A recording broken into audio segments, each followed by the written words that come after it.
Hello friends, आप सभी का मेरे YouTube channel SS tech grip पे बहुत बहुत स्वागत है। और आज एक हम नई सीरीज शुरू करने जा रहे हैं जिसमें हम AWS सॉल्यूशन आर्किटेक्ट जो सर्टिफिकेशन होता है उसका कंप्लीट कोर्स कवर करेंगे। और साथ ही साथ सिसॉप्स का भी अगर आपको सर्टिफिकेशन रिक्वायरमेंट है तो वो भी लगभग आप समझ लीजिए कि 70 से 80% पार्ट उसका भी कवर करेंगे। उसके बाद हम बाद में इसमें और जो सिसॉप्स का बस्ता और या डेवॉप्स की सीरीज है वो इसमें आगे ऐड करेंगे। अगर अभी आप मार्केट का सिनेरियो समझिए तो मार्केट में दो चीजें बहुत ज्यादा पॉपुलर हैं। जो जिन सेक्टर्स की आप बात करो, जो सेक्टर सबसे ज्यादा ग्रोइंग है उनमें से एक ये है डेटा साइंस और मशीन लर्निंग का जो आपका आता है। और दूसरा आप देखेंगे जो आता है उसमें क्लाउड कंप्यूटिंग। क्लाउड कंप्यूटिंग बहुत ज़्यादा पॉपुलर होता जा रहा है मार्केट में, इसकी डिमांड ज़्यादा है, जॉब इसकी ज़्यादा है।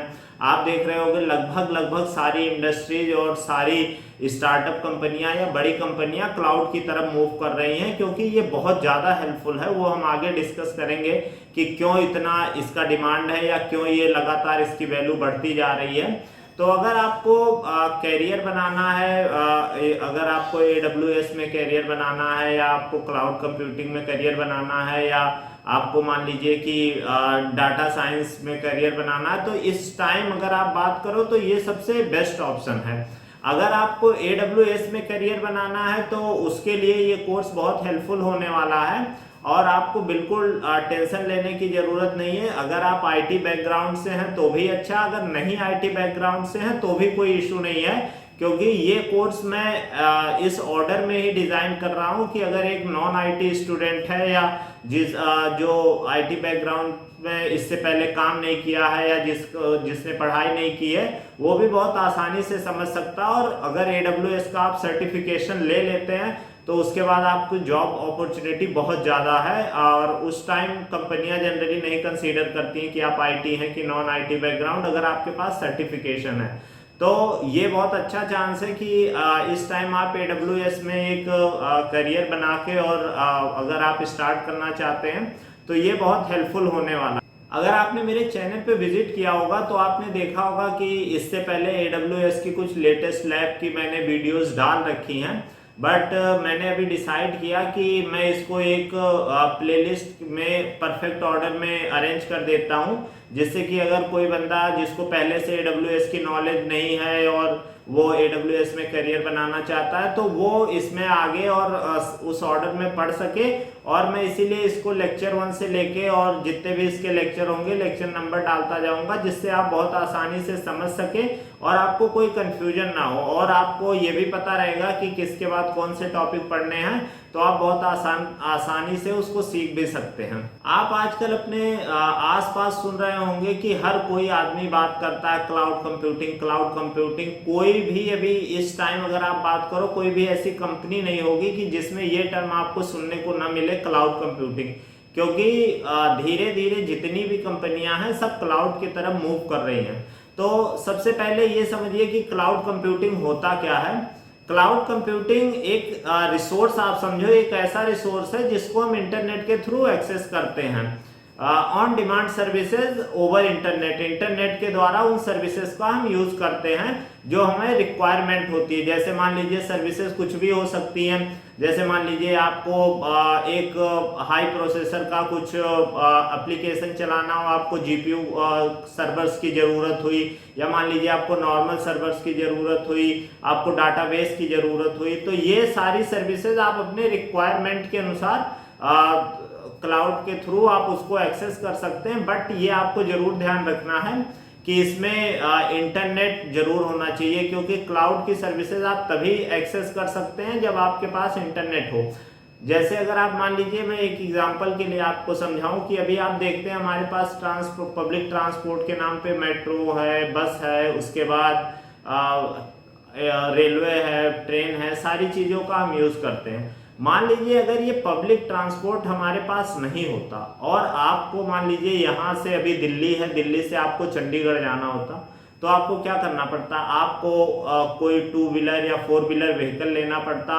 फिर उसको अगर आपको चलाने नहीं आता है तो आपको वो सीखना पड़ता और उसके बाद फिर जाना, उसको प्रॉपर मेंटेन रखना, फ्यूचर में फिर कभी जाना हो तो उसके लिए उसको मेंटेन रखना, और नहीं भी जाना तो वो एक तरह से आपके लिए उसके बाद यूजलेस रहेगा। तो ये सारी चीजें आप समझो कि अगर आपके पास पब्लिक ट्रांसपोर्ट ना होता तो ये डिफिकल्टीज हमारे सामने आती। अब अगर आप पब्लिक ट्रांसपोर्ट की बात करो तो पब्लिक ट्रांसपोर्ट पे अगर मान लीजिए आप एग्जांपल ले लो इंडियन रेलवे। अगर आप मान लो इंडियन रेलवे का यूज करते हो, इंडियन रेलवे अगर आप यहाँ से दिल्ली से और चंडीगढ़ के लिए जाना चाहते हो तो आप टिकट कहाँ का लेते हो, दिल्ली से चंडीगढ़। इंडियन रेलवे ये आपको नहीं कहता कि ये ट्रेन मुंबई से आ रही थी और अमृतसर तक जा रही थी तो आपको मुंबई से लेके अमृतसर का टिकट चाहिए। इसका मतलब क्या हुआ कि जितनी हमारी रिक्वायरमेंट थी उतना हमने पे किया, और वो इंडियन रेलवे हमें फोर्स नहीं कर रहा है कि आपको ये ट्रेन जहां से चली है जहां तक जा रही है चाहे आप इस पे बैठो चाहे ना उतने दूर का पे करो, तो ऐसा सिस्टम नहीं है। तो ये सेम यही मॉडल चलता है अगर आप बात करो तो आपके क्लाउड में भी, और इसीलिए ये ज्यादा पॉपुलर होता जा रहा है कि आपको जो डिमांड है, जितनी रिक्वायरमेंट है उतनी सर्विसेज आप यूज करोगे और उसका चार्ज दोगे। इसी को बोलते हैं पे एज यू गो, कि आप वही पे करो कि जितना आप यूज कर रहे हो। इसीलिए अगर आप क्लाउड की बात करो इसीलिए पॉपुलर हो रहा है। उसके साथ साथ इसके अगर आप बात करो क्लाउड का, जैसे अगर आप मान लो नेटफ्लिक्स है, नेटफ्लिक्स पे आपने 1 महीने का सब्सक्रिप्शन लिया तो आप 1 महीने की उस पे सर्विस जो भी उस पे आप मूवीज देखते हो, वेब सीरीज देखते हो, यूज करते हो। अगर उसके बाद आप नहीं लेते हो तो फिर आप एक्सेस नहीं कर पाओगे। बट ये नहीं है कि नेटफ्लिक्स आपको ये बोलेगा कि आपको ये पूरा लेना है, भले आप इसका यूज करो या ना करो। तो मंथली ईयरली जो प्लान होता है वैसे आप यूज करते हो। AW अगर आप अमेजॉन प्राइम की बात करो, नेटफ्लिक्स की बात करो, हॉटस्टार की बात करो, तो ये एक तरह से आपको क्लाउड समझ लो, क्लाउड सर्विसेज प्रोवाइड करते हैं। ये अगर बात करो आप तो ये पर्टिकुलर मतलब वेब सीरीज और मूवीज केवल प्रोवाइड करते हैं, ये अलग बात है। बट ये एक एग्जांपल है कि हाँ क्लाउड की ये सर्विसेज इन्हीं को कहते हैं। जैसे मान लो आपका गूगल ड्राइव हुआ, गूगल फोटोज हुआ, उसमें आप क्या करते हो, उसमें आप जैसे गूगल फोटोज हुआ उसमें आप अपनी फोटो ऐड कर देते हो, और गूगल ड्राइव में मान लीजिए आपको कोई डाटा स्टोर करना है, जो लिमिट है उस लिमिट पे आपको स्टोर करना। अगर मान लो अभी आप दिल्ली में हो और आप अपने फोन पे उस डाटा को स्टोर कर दिए और घर से कहीं बाहर जाते हो, तो अगर मान लो आप बाहर जाते हो तो वहां आपको ऐसा तो नहीं जरूरी होगा कि आपको लैपटॉप चाहिए होगा, आपको अपना फोन चाहिए होगा। आपको कोई भी लैपटॉप मिले, कोई भी फोन मिले, आप उसमें नॉर्मल अपनी ईमेल आईडी डाल के लॉगिन करके और उसके बाद आप एक्सेस कर पाओगे। तो यही क्लाउड है कि इंटरनेट के थ्रू आप किसी भी सर्विसेज को एक पर्टिकुलर प्लेस पे आप फोर्स ना हो कि यहाँ पे यूज करना है, आप कहीं भी जहाँ पे आपके इंटरनेट की कनेक्टिविटी हो वहां नॉर्मल आप अपना कंसोल और उस पर लॉग इन करके सारी सर्विसेज का यूज कर सकते हो। यही अगर बात करो आप तो यही क्लाउड कंप्यूटिंग है। जैसे मान लीजिए कि अगर आप टेक्निकल की बात करो कि एक आप कंपनी सेटअप कर रहे हो, तो अगर मान लो आपको एक डाटा सेंटर बनाना है, तो डाटा सेंटर में आपके पास देखिए क्या क्या रिक्वायरमेंट होगी। आपको सर्वर्स लगेंगे, आपको फायरवॉल्स लगेंगे, आपको स्विचेस लगेंगे, राउटर्स लगेंगे, एक रूम चाहिए होगा, उसके बाद उसकी मेंटेनेंस पूरी रखनी होगी। मेंटेनेंस में आपको कैमरा चाहिए, उसमें एसी चाहिए, कूलिंग प्रॉपर होनी चाहिए डाटा सेंटर्स की। उसके बाद आपको इलेक्ट्रिसिटी बैकअप का पूरा सेटअप बनाना पड़ेगा। उसके बाद अगर आप मान लो सिक्योरिटी की बात करते हो, फायरवॉल, डीडॉस, वेफ, ये सारे अटैक को प्रिवेंट करने के लिए भी आपको सिस्टम रखना होगा। तो आप सोचो, और एक एक सर्वर्स अगर मान लो 10 से 15 लाख के आ रहे हैं, सोचो कितने ज्यादा सर्वर्स और कितने सिस्टम्स की जरूरत होगी, और उस कंपनी के लिए जो कंपनी अभी स्टार्ट हो रही है। तो इससे पहले जो होता था यही प्रॉब्लम आती थी कि कंपनियां एक लार्ज अमाउंट अपना वो पहले ही इन्वेस्ट कर देती थी, फिर उनके पास फ्लेक्सिबल वो नहीं होती थी कि अगर कंपनियां थी उनके पास यही एक बहुत बड़ा लोड आ जाता था, और उसके बाद फिर वो क्या होता था, वो फ्लेक्सिबल नहीं कर पाती थी कि अगर मान लो उनको कुछ चेंज करना हो या अपने बिजनेस में कुछ उन्हें लगा कि ये बिजनेस नहीं चलेगा, उन्हें बदलना हो, तो वो ये नहीं कर सकते थे क्योंकि फिर आपको नया सिस्टम होगा। इन्हीं सर्विसेज को क्लाउड कंप्यूटिंग ने आसान किया। क्लाउड कंप्यूटिंग कहता है कि आपको अगर 10 सर्वर चाहिए, आपको 15 सर्वर चाहिए, आपको डाटाबेस चाहिए, आपको उसके बाद फायरवॉल चाहिए, डीडॉस चाहिए, आप हमसे खरीदो, आपको 10 दिन में भी बात बदलना है, तो जो चार्ज अगर मान लो वो 1 करोड़ रुपए खर्चा कर रहे थे एक डाटा सेंटर बनाने में, वो 1-2 हज़ार रुपए मंथली, 3 हज़ार मंथली में भी शुरू कर सकते हैं और उसको वो अपने अनुसार इंक्रीज भी कर सकते हैं जितनी उनकी रिक्वायरमेंट हो गई। तो सबसे बड़ा एडवांटेज यही रहता है कि जो लोड आता था कंपनी को स्टार्टिंग में वो आना बंद हो गया।